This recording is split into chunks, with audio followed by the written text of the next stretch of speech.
They last forever. So I forgot to hit I'll admit, record. I know he has a good point about buying high-quality clothing for the appropriate occasions. He's a suit and tie guy, and I agree that a good quality suit could easily last you over a decade, versus my $3 H&M shirt where the collar tends to curl a little bit after the first wash. All right, you got it? Oh, can you watch the whole thing? Oh, there's more? It's Graham as a realtor? That's the same thing?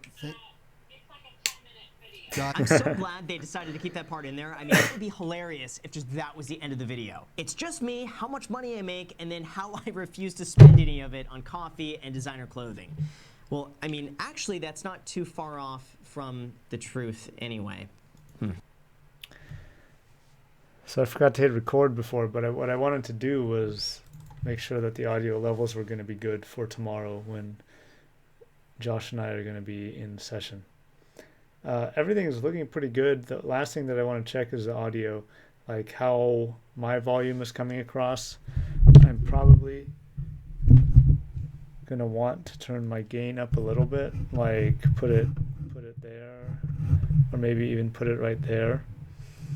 And because it seemed like the volume coming out of the computer was a lot I guess higher. that would actually be pretty accurate. The first property I bought Wow, I wonder if that's true. was when I was 21 years old. It was a short sale for $59,500 in San Bernardino. It was a foreclosure that was being sold by the bank. So he took advantage of dislocated market. 2007, 2008, some part of 2009, housing had been crushed. He took advantage of that. He bought it out of foreclosure from the bank.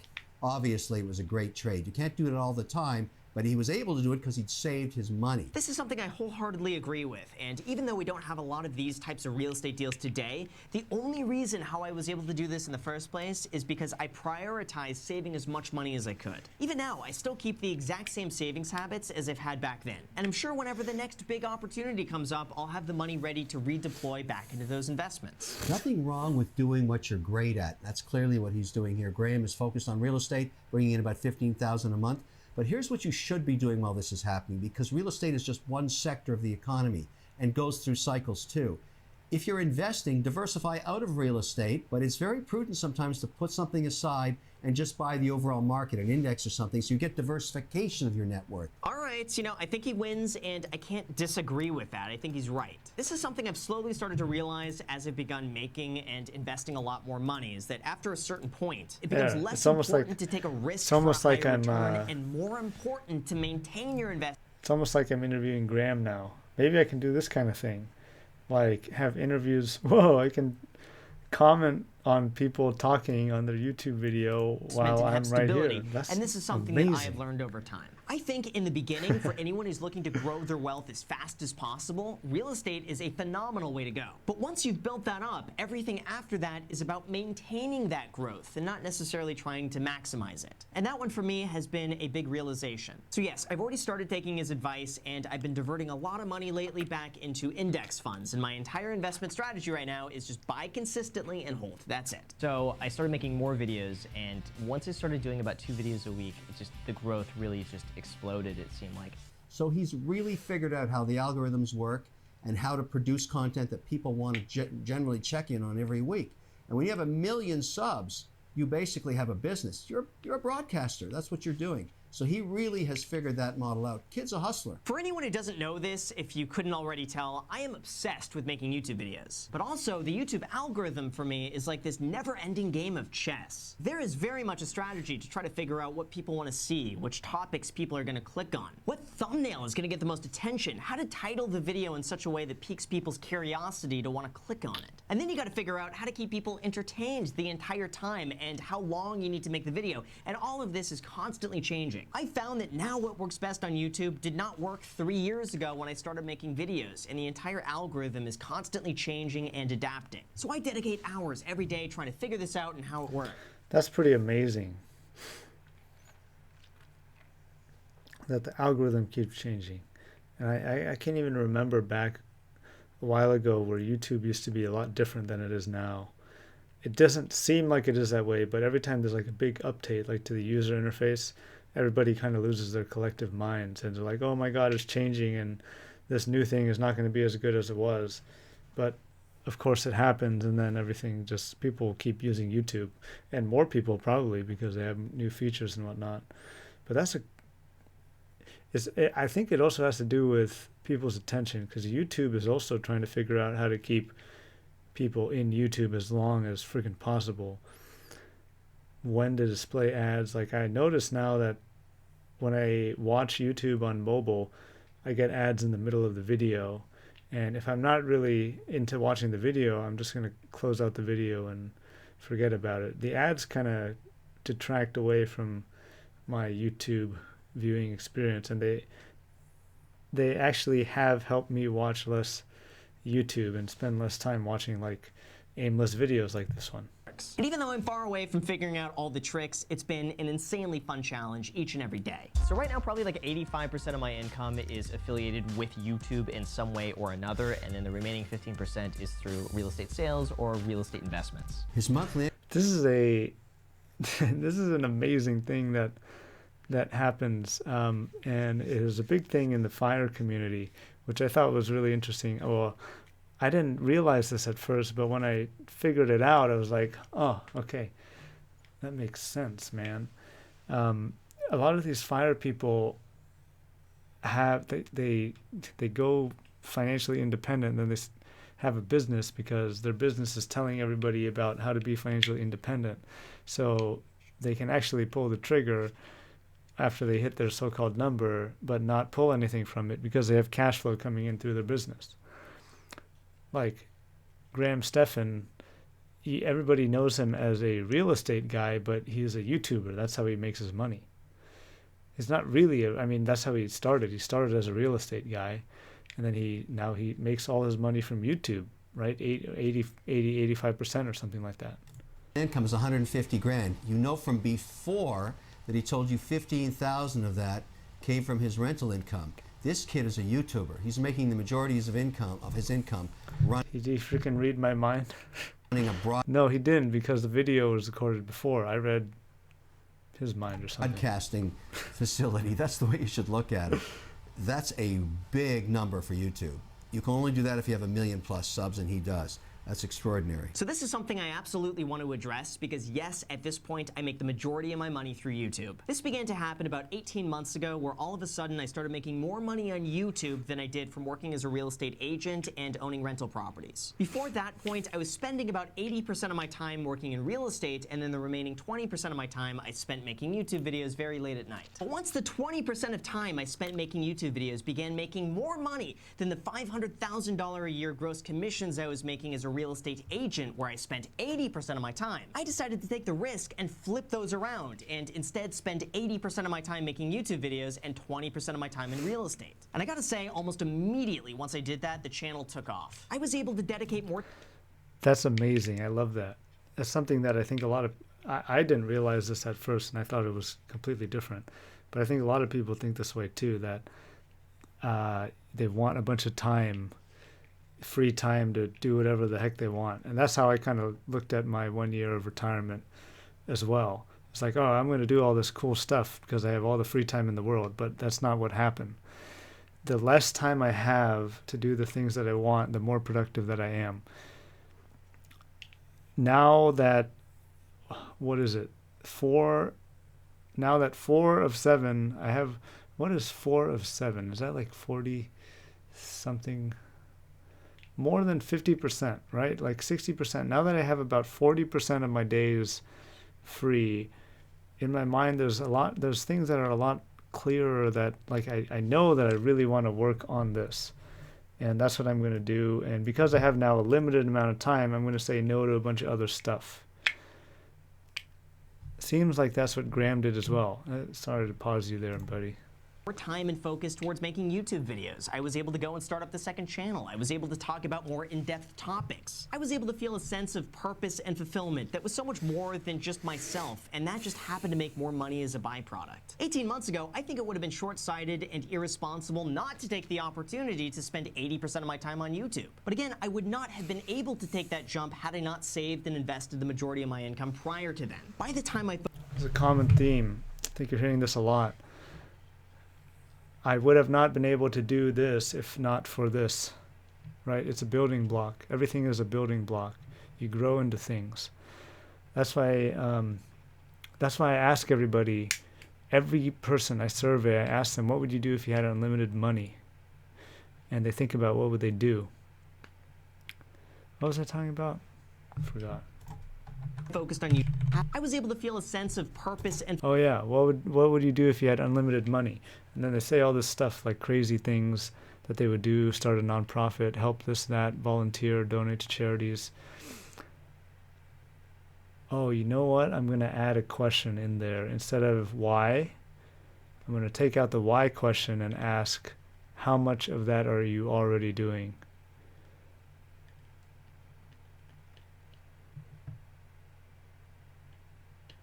And realistically, how much money do you need to do those things that you listed in part one? I like that a lot. But the common theme, like getting back onto the topic there, is what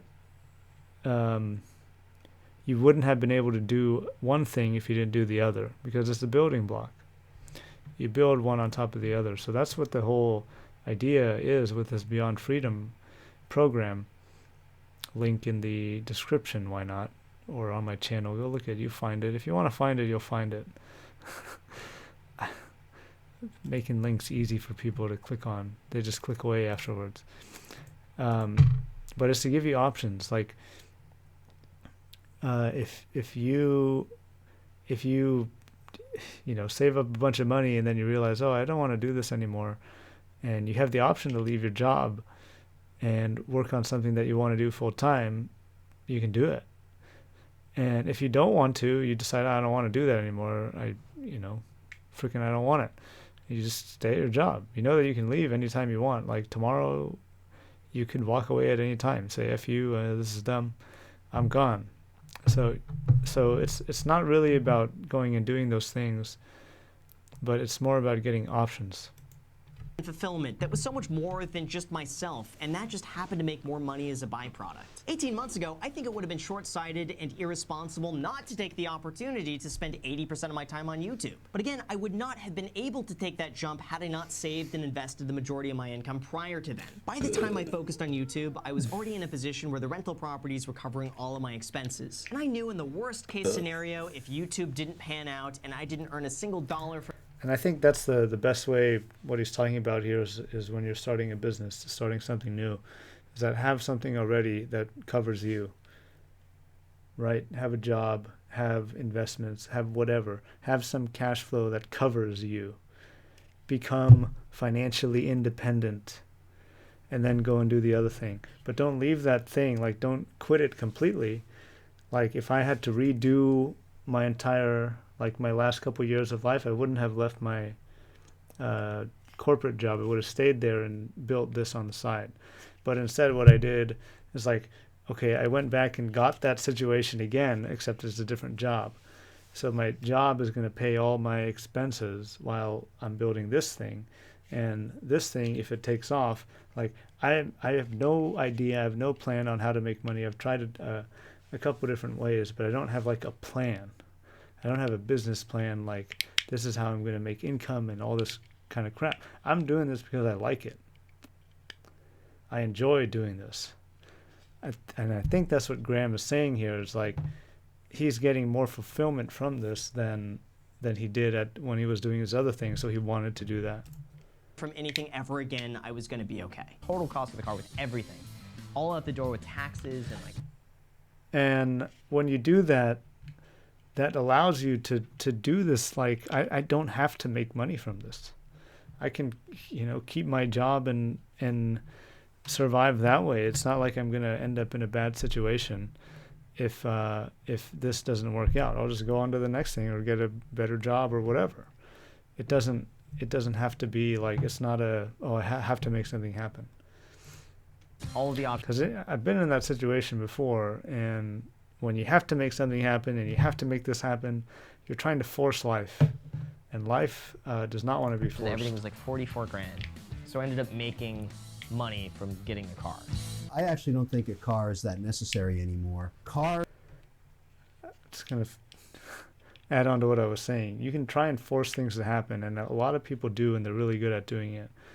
But I've noticed that once people force things enough, there becomes a point where you can't tell them anything. Like, you can't tell them the truth because they don't want to hear it. Like, their identity has become, their identity has become so whatever, engulfed or amassed in whatever, that you, it's, and I don't know what I'm trying to say, but I didn't want to become that way. So there are things you can do. They call it selling out in order to make money, and you can make a killing doing that. Act exactly the way that you're supposed to act, do exactly the things that you're supposed to do.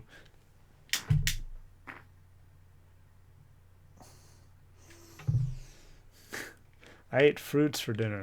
That's all I ate for dinner. Ugh.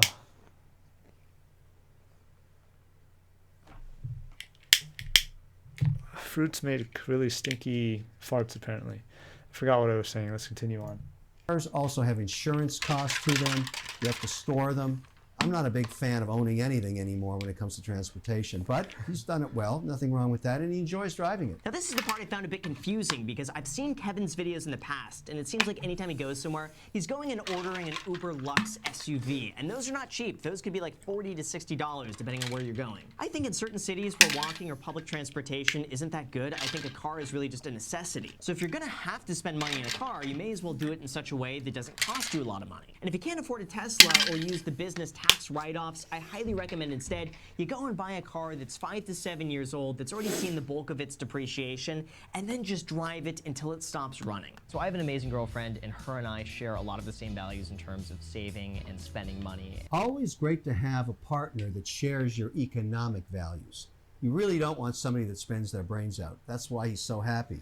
She's a wonderful gal, it looks like, but she also is in sync with the way he spends money. Very smart. Oh yeah, I'm sure she's gonna love that frame that they just paused us on. But yeah, I think financial compatibility is something that is so important, and it's vital to find someone who shares those same qualities. And he's right, that's why I'm so happy. Sounds weird too, but I do end up rewarding myself every now and then at McDonald's from the dollar menu. Not a chance in hell I'd eat that. Look, the guy's in shape, so maybe indulging once in a while. For some reason, McDonald's is just like this really good splurge. I even tried this thing on the Man, McDonald's is delicious. I'm gonna say that. And a lot of people know that I'm like a health nut, but McDonald's is so good.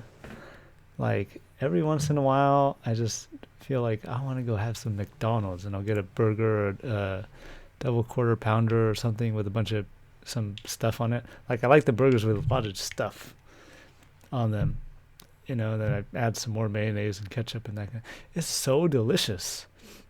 Like, and I know it's because there's people whose job it is at McDonald's to make the burgers or any of the food taste just as good as freaking possible.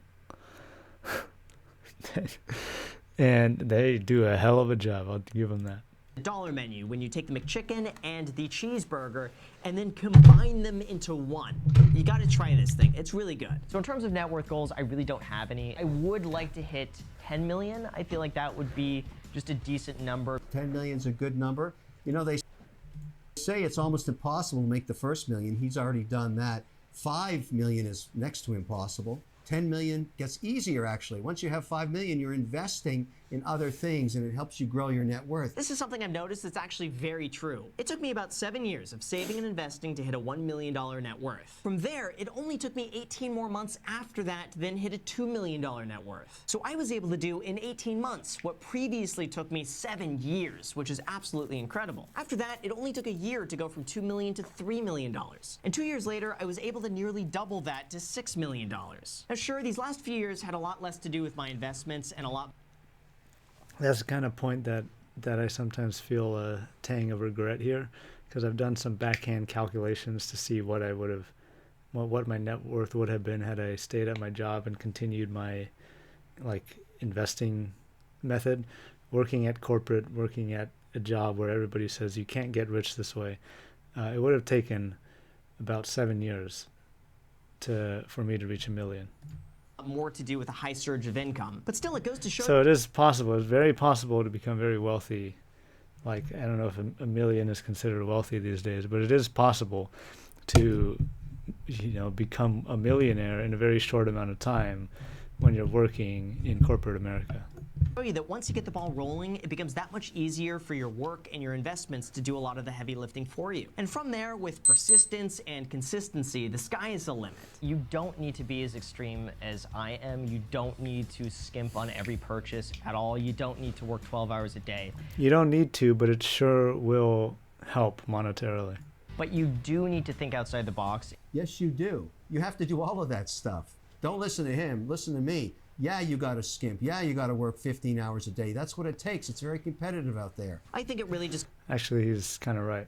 comes down to what you want. I would argue that not everyone is as extreme as I am, and not everyone thoroughly enjoys saving and investing money. I think there's no sense in being unhappy or feeling deprived just for the sake of saving more money. So if you want those things, just understand what you're giving up in return to obtain them. Well, let me rate Graham on a scale of 1 to 10, 1 being a horrible saver and 10 being just brilliant. I'm going to give him an 8.234. He's got a little bit more to go in terms of diversification. He wasn't a 10 because he didn't diversify enough, but he's really good at staying focused on saving and making money. I like that. 8.234. I'll take it. It is mentally hard for me to go and invest in something that I know won't give me as much profit as if I went to go and hunt out a real estate deal myself personally. But I also agree there's a benefit to safety, diversification, and stability. So I think it's good feedback, and I acknowledge that. And Kevin, if you're watching this, if you're interested in coming on the channel and doing a collaboration, I would be more than happy. I would love that. So I slid in your DMs. I sent you a DM on Instagram. So if you're interested, just let me know. And if you are, I could teach you how to obliterate and destroy the like button for the YouTube algorithm. And if you can't do that, then you're dead to me. I've always wanted to say that too. I'm just kidding. But yeah. So with that said, you guys, thank you so much for watching. I really appreciate it. As always, if you guys enjoy videos like this, make sure to subscribe and hit the notification bell. Also, feel free to add me on Instagram. I post here pretty much daily. So if you want to be a part of it there, feel free to add me there. As on my second channel, The Graham Stephan Show, I post there every single day. I'm not posting here. So if you want to see a brand new video from me every single day, make sure to add yourself to that. And lastly, if you guys want 2 free stocks, use the link down below in the description. And Webull is going to be giving you 2 free stocks when you sign up on their platform and deposit $100, with one of those stocks potentially being valued up to $1,400. So again, you want 2 free stocks. So now we're seeing how he makes his money, both on YouTube probably and through the referrals and stuff like that. Yeah, you know, it's cool stuff, but Use that it's nice to see link down below in the and point out this is righteous finance. description. Thank you guys so much for watching, and until next time. That was an amazing video. I like that a lot. That was good practice too. So I'm going to watch this a little bit, go back and check it out, and Hi there, see Mr. Wonderful. if we're ready for Josh tomorrow.